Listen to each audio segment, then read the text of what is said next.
राज्याच्या विधानसभेची निवडणूक गतवर्षी 21 ऑक्टोबर 2019 रोजी झाली, पण 26 नोव्हेंबरला विधानसभा अस्तित्वात आली। त्यामुळे राष्ट्रपती राजवट टाळण्यासाठी 26 नोव्हेंबरपूर्वी विधानसभा निवडणूक घेणे आवश्यक आहे।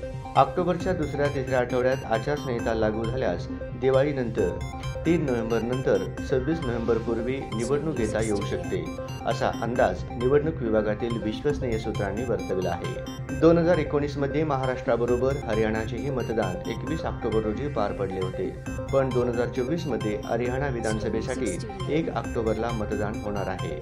दरम्यान महाराष्ट्र विधानसभेची निवडणूक कधी होणार, आचारसंहिता कधीपासून लागू होणार याचा अंदाज सर्वच राजकीय पक्षांकडून घेतला जात आहे।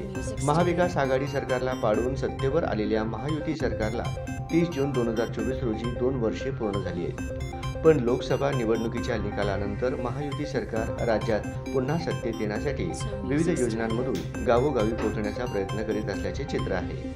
योजनांच्या प्रचार प्रसिद्धीवर कोट्यवधींचा खर्च केला जात असून 50,000 योजना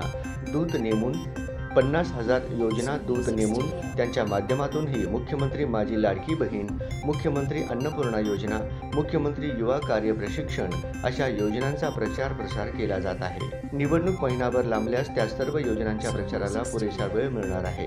या पार्श्वभूमीवर राज्यात विधानसभेची आचारसंहिता ऑक्टोबरमध्ये जाहीर होऊन दिवाळीनंतर मतदान होऊ शकते, असेही सूत्रांनी सांगितले। आचारसंहिता लागू झाल्यापासून 30 दिवसात निवडणूक घेता येते।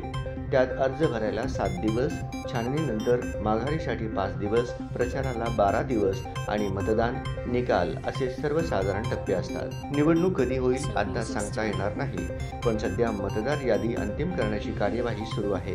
तसेच ईव्हीएमची प्रथम स्तरीय तपासणी देखील सध्या सुरू आहे, अशी माहिती उपजिल्हा निवडणूक अधिकारी गणेश निराळे यांनी दिली।